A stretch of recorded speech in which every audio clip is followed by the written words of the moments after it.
Is anybody back there by the coffee? Anybody sticking around for communications? All right, so when you're done, I'm just asking you to please come up and get a little bit closer, because this really needs to be as interactive as possible, because this communication aspect is, in my opinion, one of the most important things. It really is the glue to how this is, a lot of the policies and advocacies and a lot of the organizational development, all that. This is how it's going to get done. We need to be able to communicate it. So this is really important. I'm excited to hear a lot of your ideas. Alrighty. Just to give you just a brief background of who I am, like why I'm even here. My name is Liz Keenan. I'm actually originally from New Jersey, and I'm a graduate student at Tulane School of Public Health, finishing up in December. And I'm interning with LPHI. I've been working with Alex pretty closely for the past probably about a year and a half almost. And how I got into the reentry work, it's actually more of a personal situation. I actually had no intention of getting into it down here. I had no idea that he was even considered a public health issue until I really got down here. But my sister was incarcerated about 3 years ago, and it was a drug problem. She's not a bad person and everything, but coming from a family of cops, we grew up with the good guy, bad guy mentality. That was just the communication that I heard as a kid growing up. It was very much like there's bad people get locked up, and but then when it hit home, and we're like, wait a minute, this is good kid here, but had some bad decisions, got into some trouble, and had a lot of issues that needed to be dealt with. And so we had to go see her, go through the system, and not only one system, but two systems, New Jersey and New York. And so seeing a lot of the logistics and a lot of the issues going through from two separate states, and seeing how the communication between the states really, it was very poor, and it was just very. It was a really, really critical piece that was missing. So the communication aspect and having people be on the same page and being able to actually work together and be able to communicate in a way that gets the job done. That the whole point is to rehabilitate. We all know what we want. We all know what is right. We're all here for the same purpose. Now with the communication, we're here to figure out how we're going to do it, who we need to communicate to, and how we're going to do that. So. I was looking over some of the things here, and we actually have some great ideas already. So saw some state reentry website. There was a few different web-based ones with social media and whatnot. So a lot of what I'm seeing is focused on getting public buy-in. But this really is gonna be just really run by all of you to start putting up some ideas of. I think we really need to address first who is critical to communicate with. Really think of the big, the big picture here. There's a lot of interest in policy, and like they said, a lot of policy. There's a lot of policy barriers for reentry. So, if we want those to change, who do we have to communicate with, and how do we get that united voice together as a statewide alliance? How do we get everybody to be on the same page and be able to actually get stuff done that's going to change the state of reentry in Louisiana? So, who do you guys think? What are some ideas of how to? I can read some of these. Well, one of the ones right here says the communication should be neighborhood centered. Did any of you write that one? Yes, you seem to be very, very well spoken about. I didn't write that one, but you mentioned something about social networking, and I think that plays a big part. Number one is it's free. Mm-hmm. Everybody is going to it. It's growing, and it's giving us a way to be able to reach out and connect with people and interact with people that we wouldn't normally be able to. And so I think that the world is going toward more networking and more social media. So I would think that would probably be one of the number one things, to be able to reach the regular person. Politicians is a different thing, but we're going to need a way to be able to reach more of the public people about reentry, because this thing is such a touchy subject. Because people, they kind of get viewed as being weak on crime to me. Mm-hmm. When you're talking about supporting somebody that's getting out of prison and getting back off into it. But at the end of the day, we have to be able to get the message across that it's going to benefit the whole community. it's going to benefit the whole community because the way that the incarceration rates are going, the way that just the world is going, just the way the young kids right now, and so I think a lot of prevention needs to be. We have to have a lot of prevention, but also when we're here in communications, I think social media is a big tool. Actually, I may need a scribe. Does anybody have better handwriting than I do and a little bit quicker at writing and balancing things?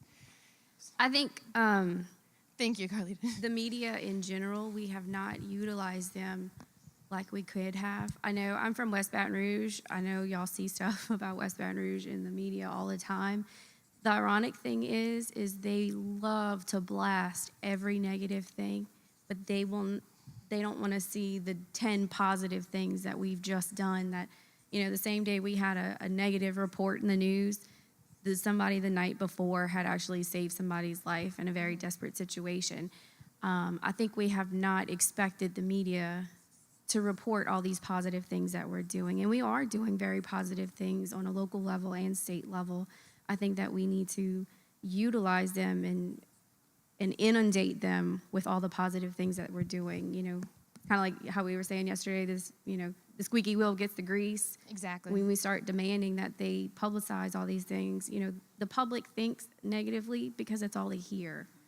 Over and over and over again, they hear about the murders and the rapes and this and this and this, and they don't see all the positive things, all the changes, the times they've gotten jobs, and how do we utilize media in general to spread the word for us? Exactly.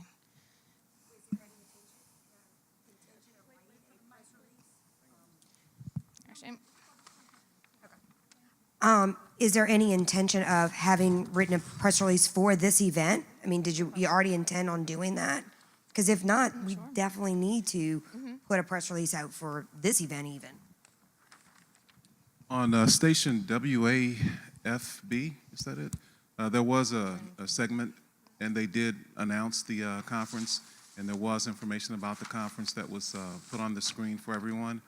The website on Facebook, they broadcast it on Facebook, so all of the Facebook partners and friends, they know about and knew about this. So yes, to a certain extent.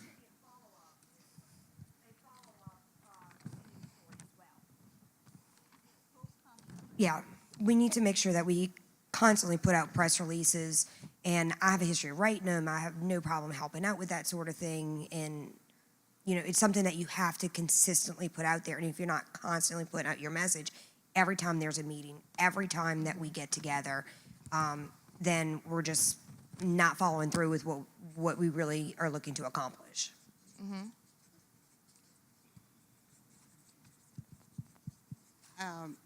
For faith-based, the churches, we need to make sure that we are in the forefront, because you would be surprised as how many of our Christian saints have friends and relatives who have been in trouble. And Absolutely. if we can get our clergy involved so that we can reach as many of our constituents as possible. Absolutely. May I ask which region you're from?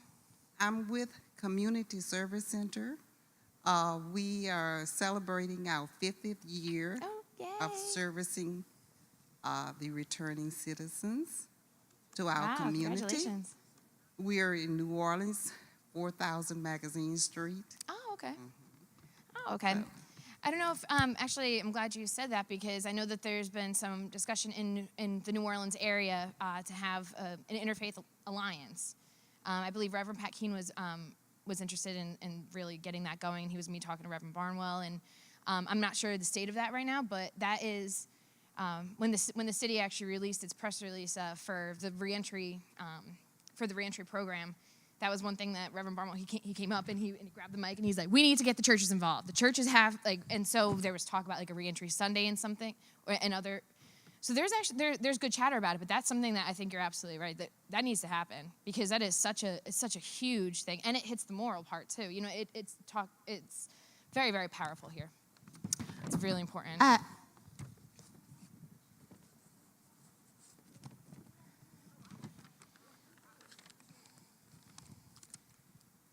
I was commenting on what this lovely lady was saying about follow-up, because I remember not that long ago, there was huge articles in the paper about incarceration rates and the response of the probation office on the state level with their new initiatives, but I haven't heard anything since. One thing that I think would be interesting is, I think it's WBRZ, Sylvia Witherspoon does a segment called To Make a Difference. And that would be a simple way to get, because she does spotlight positive things. So maybe we can get into her rotation of some sort to just spotlight even one organization that's doing something for reentry, and keep it focused on reentry. Sorry, which station was I that? think it's WBRZ, Sylvia Witherspoon.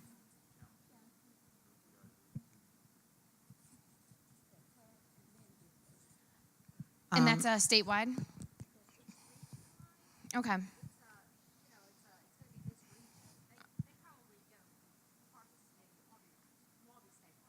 Okay. Because actually, that's a really good idea. One of the things that we really need to try to accomplish in the next half hour is, we need to actually come up with like a little bit of some priorities and opportunities for us. And I feel like that is that's a really good way to leverage. I like to, find a media outlet. I bet most media outlets in the state, not maybe all of them, but I bet some of them have a human interest department where they do spotlights now and then. So it is taking it, going back to your community and trying to seek out who does that, and then Yeah. pushing the reentry programs in the community to the forefront so it can make it into that spotlight now and then. So that gets it in the minds of the people. That's perfect. You can also access radio, talk shows on the radio. But I was wondering if the communication is open to the various colleges to incorporate reentry into their programs, some of their disciplines, and get the young people involved. Just a caveat on that, it was quite shocking to me. One of my individuals was trying to go back to college, but because of his offense, LSU said no. So, that we're dealing with some of that. I don't know if there's a liaison that can get with the universities and say, hey, you're not helping the situation, just something out there. But I agree. I mean, that's a crucial part. And I know Baton Rouge Community College is doing a lot with people right now to get them trained in welding, pipe fitting, and GED programs. Which Southern you said? Baton Rouge Community College. Baton Rouge. But I was just kind of shocked when a university turned their back on someone who had already been a student and because of an offense had said they could not return.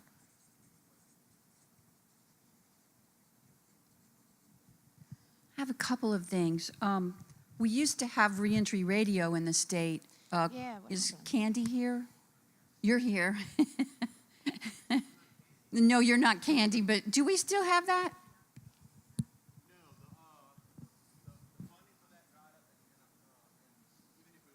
if we would have kept the funding going, it's a very labor intensive, and the people that were doing it were burned out. But we have all of the podcasts available on our website. But that's another possibility, is doing reentry radio and sharing those topics back and forth. We've also had several appearances on, what's it called? What's Consul Brown's? Major topics on radio as well. We've appeared on there numerous times.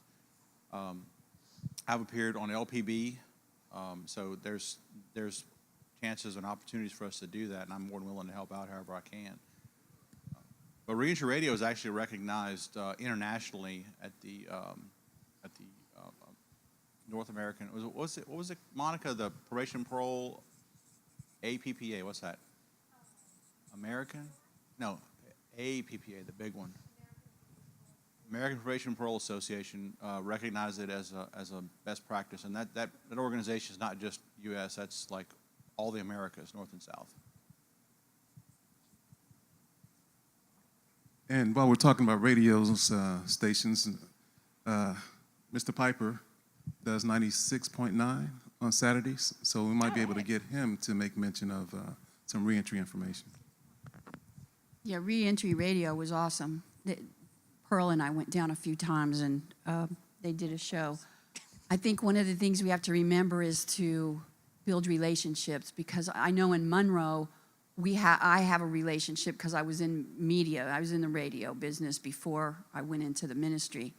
And if you build relationships, they are willing to have you on the radio or to do a piece in the newspaper. On Saturday, the Monroe newspaper has a thing called Faith and Family, and they've done a piece on Pearl and I as well on the front page of that, the lifestyle issue. So, but relationships, because we've built relationships with the radio stations and the newspapers and stuff like that, and that's always very helpful. One of the things we've got to educate. The next thing is we've got to educate, especially the churches. About 6 or 7 years ago, Warden Kane invited 800 churches to come down to Angola. They cooked fish for us, and they had a big to-do, and then they got up and they had several well-known returning citizens speak. And at the end of that, they asked them, the churches, who was going to be involved. Now, there was 800 churches, folks. Do you have any idea how many of those 800 churches agreed to get involved? I think there was 12. You're showing your hand as 4. My report was there was 12, but it's because there's no education. If the pastors knew, and somebody mentioned this yesterday, if the pastors knew that there's people and families suffering in their churches, either because, families get incarcerated when someone goes into prison. So we've got to educate them. And one more thing, and I'll quit talking, is that we've got to communicate with each other. Because I know, as a person who helps women who are incarcerated find resources before they get out and establish mentors and look for housing and all of those things change rapidly. Somebody may run out of funding and that doors are closed, and they were there last year and they're not here this year, and then somebody else pops up. And we don't know the resources. I work all over the state with different prisons trying to get resources for people. We have to let each other know what's out there. I know some of you may just be localized, but there's others of us who work all over the state, and we've got to know where those resources are. In Monroe, we have a little book that has all the resources, and this was an Out for Life thing years ago where they had a resource book, and it was divided into categories, education in Section 8 and all that. We need that again. We need to have another one that has those resources so I can pick up the phone and call you and say, I've got somebody who needs help. Can you help me? I think that's going to have to be web-based so it can stay up to date quicker. I mean, that's the problem, is that resources change so much, and it's frustrating when you reach out and they're not there anymore. So.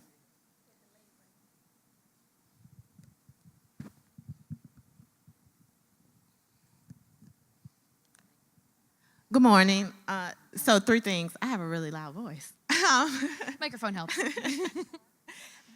Just to piggyback on what you were talking about, just a suggestion for next year, a resource room. I think I put that on one of the evaluations because, like you said, it constantly is changing.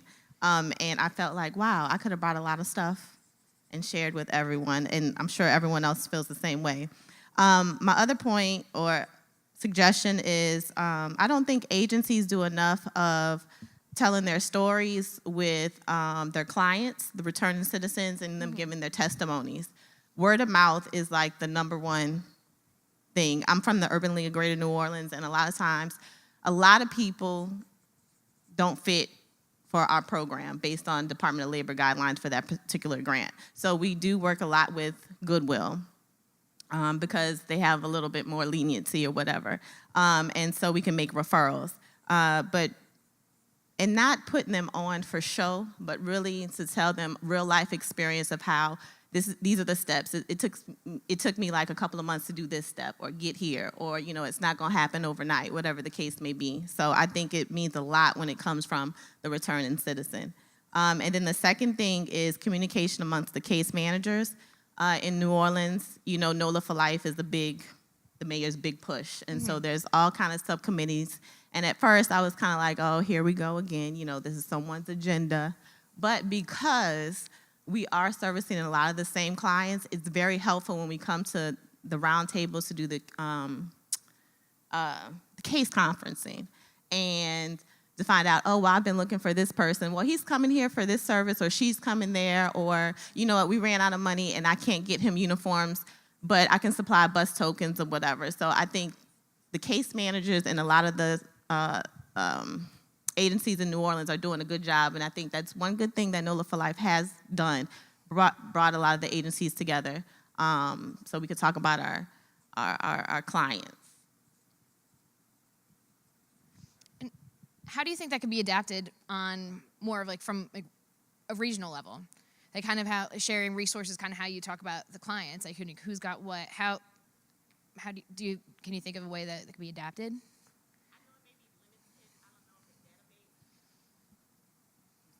We have a small database that was started, and it is kind of limited because, you know, you're restricted about what information you can put electronically. I agree, it has to be something web-based. I don't know, a listserv or a group. It definitely just has to be web-based.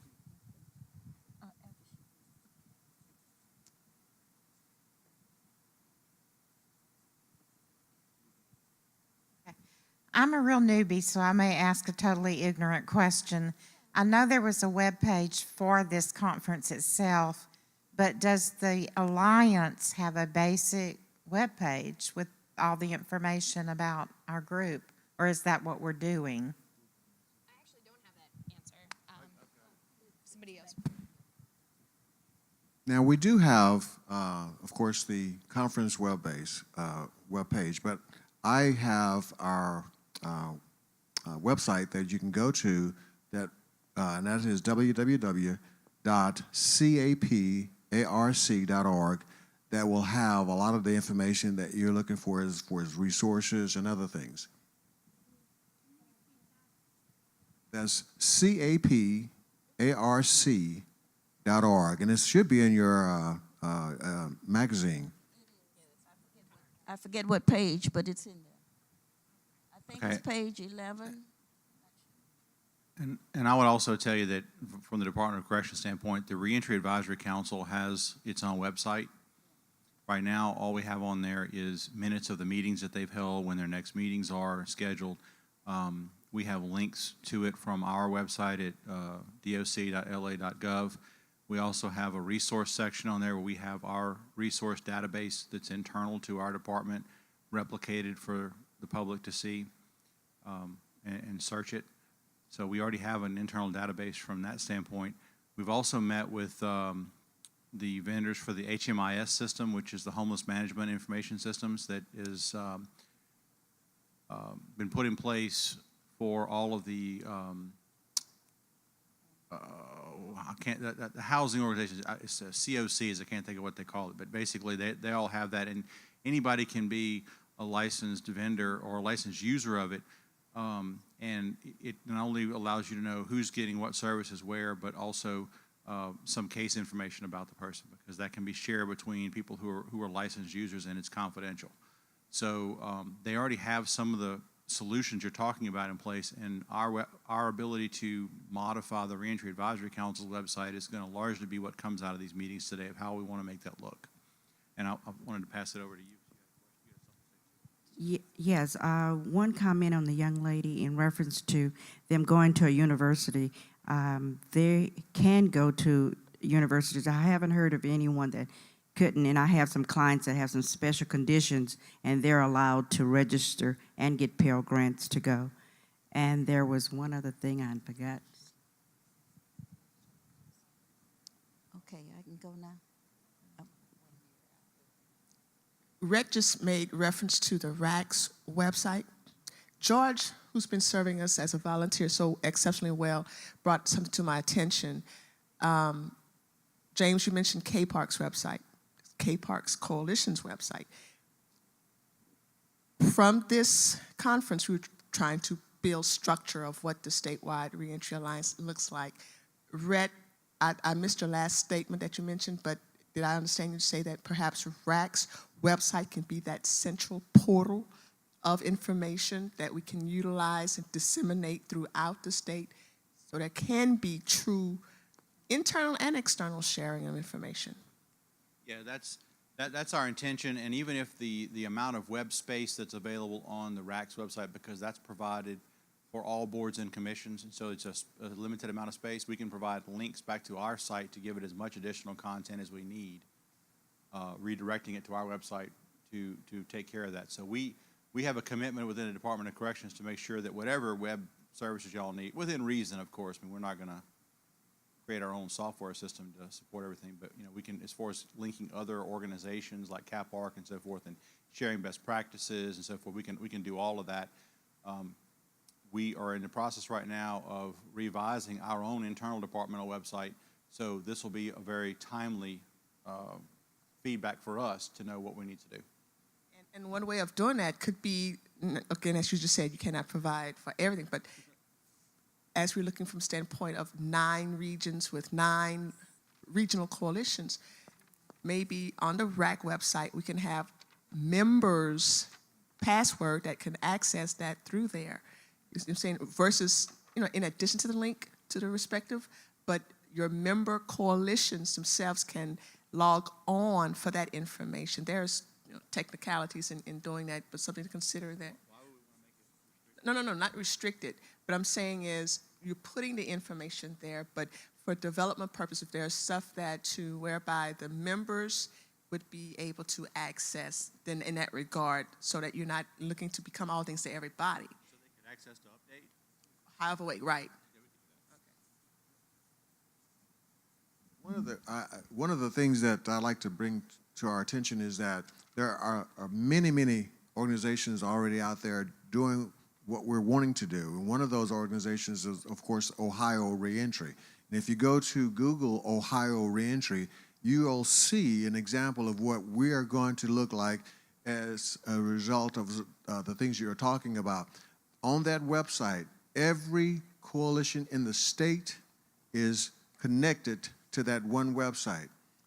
Anyone from any place in Ohio can connect with that website and get information on resources and everything, whether it be a provider or a returning citizen. That is an expansive website, so I would encourage you all to look at that.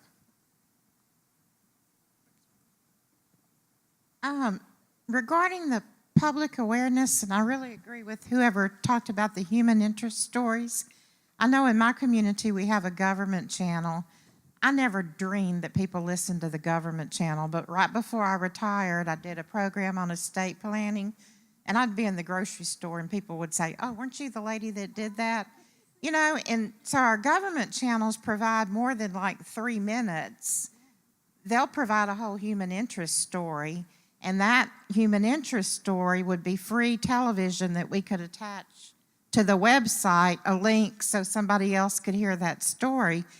Even my 86-year-old father gets on YouTube and looks at videos, and we could, post some success stories on YouTube, link them to the website, and, the human side of it really comes out.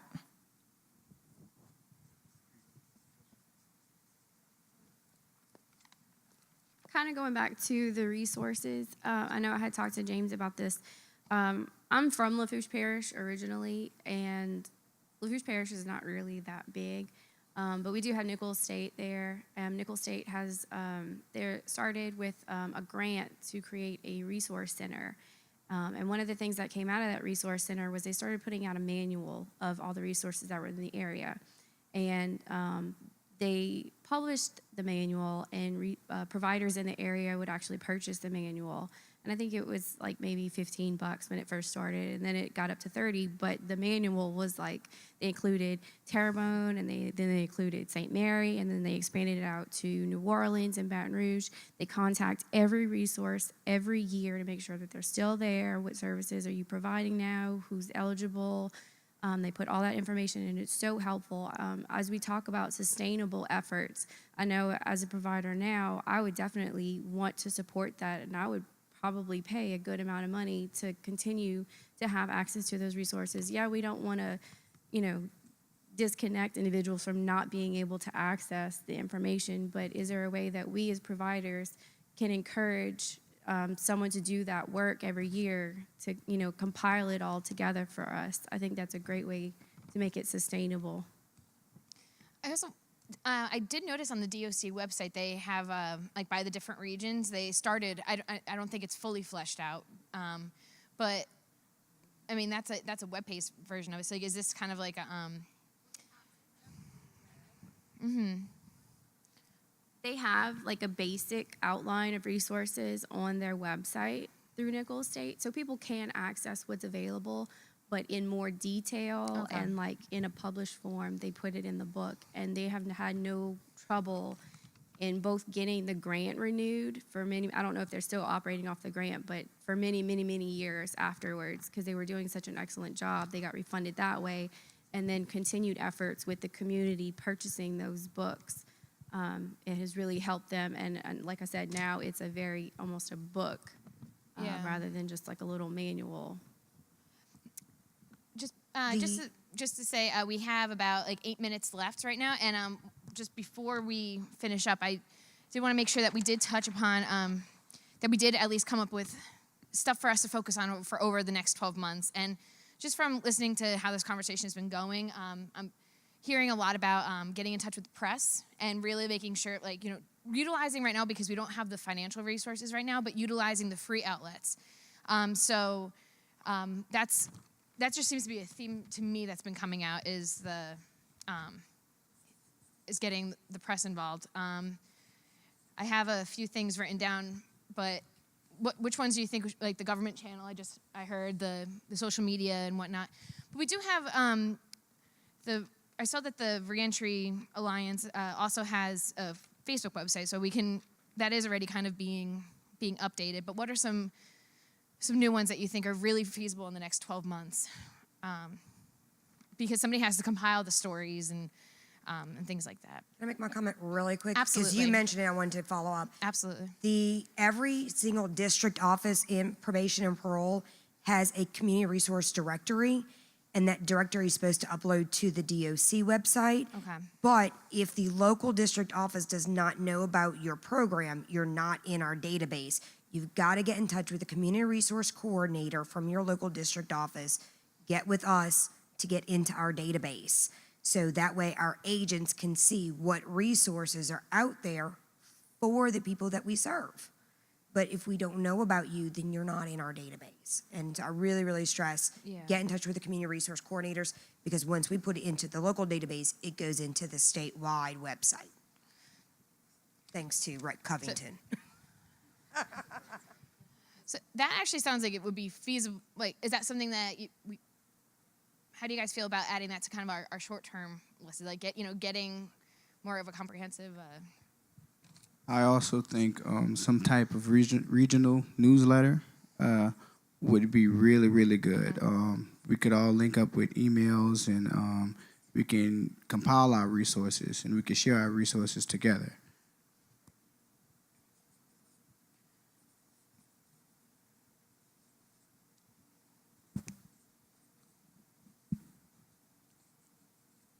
That's where I was kind of going with it. She mentioned something about her website that they have, and that's kind of like a DOC website, but that mostly maybe the ordinary person may not just go and scroll on. But for people that work for the state, that's a good thing to have, to be able to tell the probation, the people that's coming out, the returning citizens, to come back, to give them something. But my thing is what Mr. James said, and it was kind of really a simple thing that Ohio had something where every agency is on at your fingertips. And I think that we can simplify that and all the information, but it has to be where we all communicate, because it's sort of like we'll come together and have a good think tank and we'll good say and everything, but once we leave here, we're not in communication anymore. So it has to be where we have to be in communication to let each other know, to say, this is what I'm offering, hey, and be able to start networking a little bit more. And that way we can update that website. Everybody can plug in on that website every day, add stuff that we got new programs coming, and it'll just be a one-stop shop. And it'll be, in that way it'll simplify it, so it won't have this website, this agency, and that agency. Promote it to the public where the average person can go on there. They may not have a contact with a social worker, but they can. Everybody has a phone now. We're going to a place where everybody has access to internet, whether it's a small town, like she said, we may not have a resource center, but everybody can go home and look for their own resources and say, oh, wait a minute, this has everything from clothing to homelessness to substance abuse, suicide prevention to whatever. Everything is a one-stop shop. And I think if we concentrate on that, that'll be a good thing. I think actually that's a, oh, sorry. She mentioned NOLA for Life. How do they keep theirs updated? James Logan does a good job of coordinating. Let's see. The NOLA for Life information is on the city's website. And so there's portals where you can link in with all the agencies that are a part of NOLA for Life. So whether it be Community Service Center, the Urban League, Goodwill, TCA, whatever, you can click on that and get assistance, or how do I get my light bill paid, or whatever the case may be. But we meet, there's so many subcommittees for it, but like there's a case management subcommittee, there's however many subcommittees, and you meet every month. You meet every month. We've done a good job for the past 2 years of meeting and then having deliverables.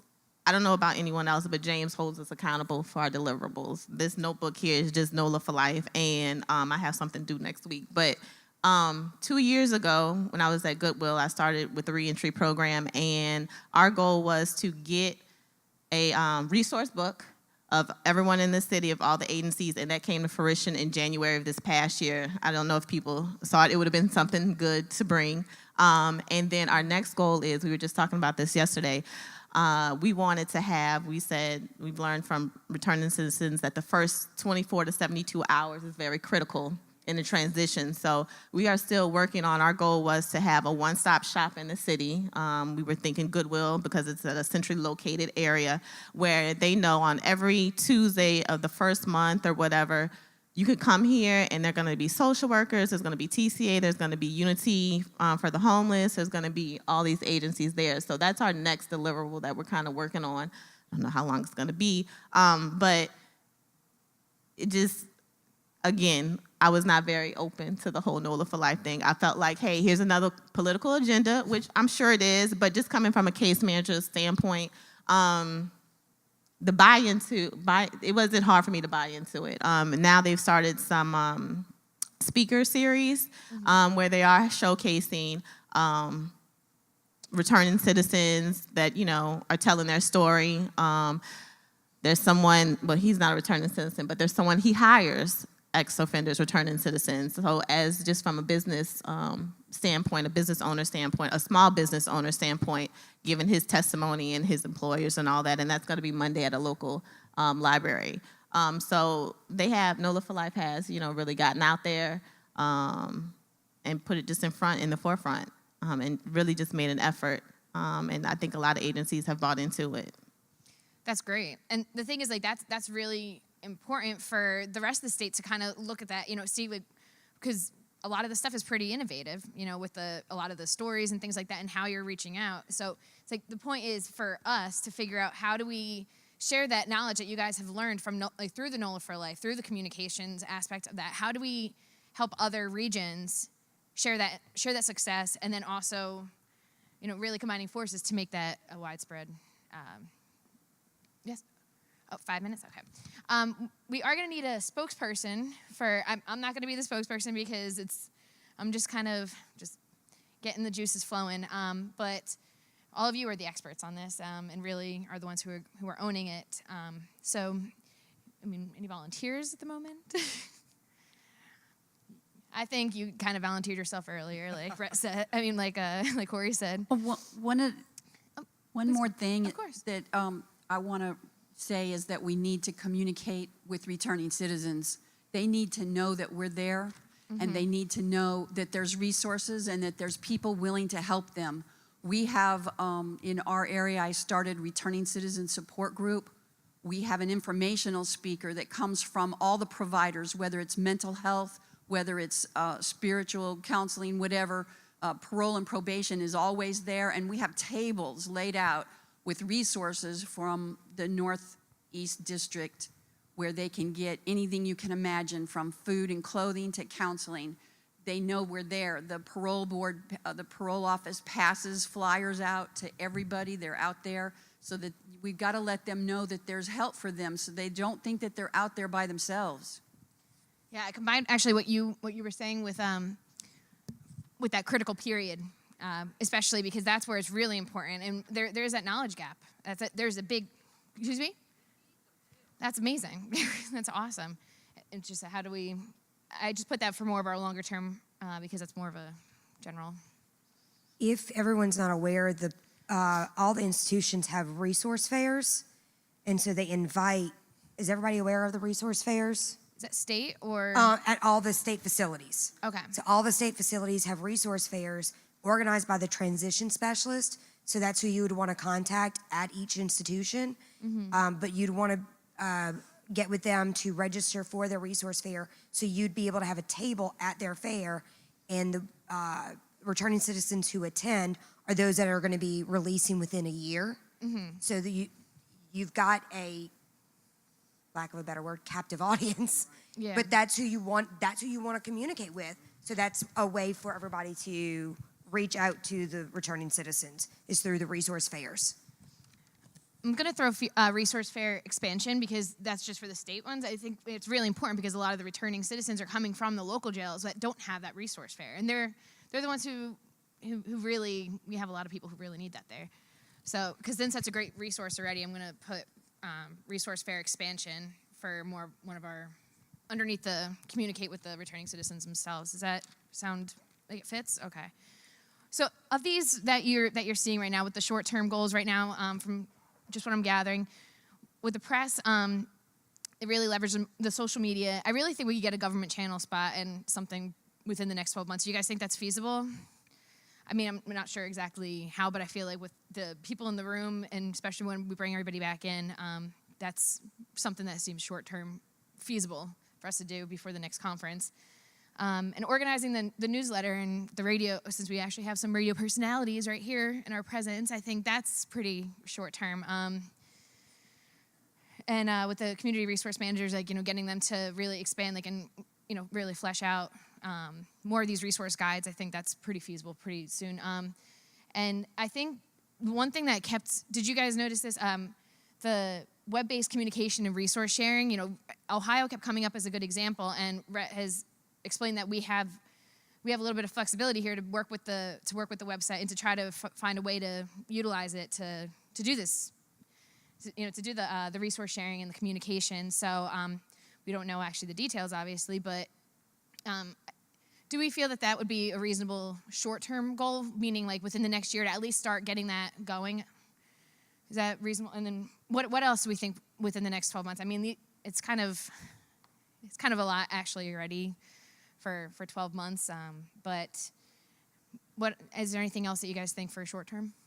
Well, just a couple of clarifications for me, and just looking at how y'all have done. I want to make sure that we don't lose community ownership of the communication or any of the other issues. So the more local, like what NOLA for Life is doing, they're solving the problems in their area. The concern I have is that if things start becoming too centralized, then different locations will look to the state to have all the solutions. We can't solve these problems across the state without ownership at the local level. So that needs to be a caveat or some kind of limitation in what we're doing here. The second thing is with resource fairs, there's a lot of resource fairs that are going on all the time in communities, from different universities or technical colleges putting on resource fairs that they have, to job fairs from either different employers or the Workforce Commission, to focus groups that Probation and Parole has to do annually. And I think that bringing all of those different stakeholders together to find a way to work together to either cross-pollinate or even have them all at the same time, if it's a small enough area, would be more productive. The challenge that we have in corrections is that we have job fairs or resource fairs at Probation and Parole or in our institutions, and nobody shows up. And so it's making sure that we are sharing those resources, or at least, working together so that we do have something for them to go there for.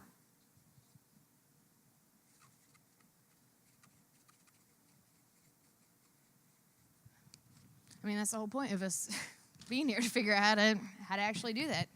So thank you for adding that. That's a really important point.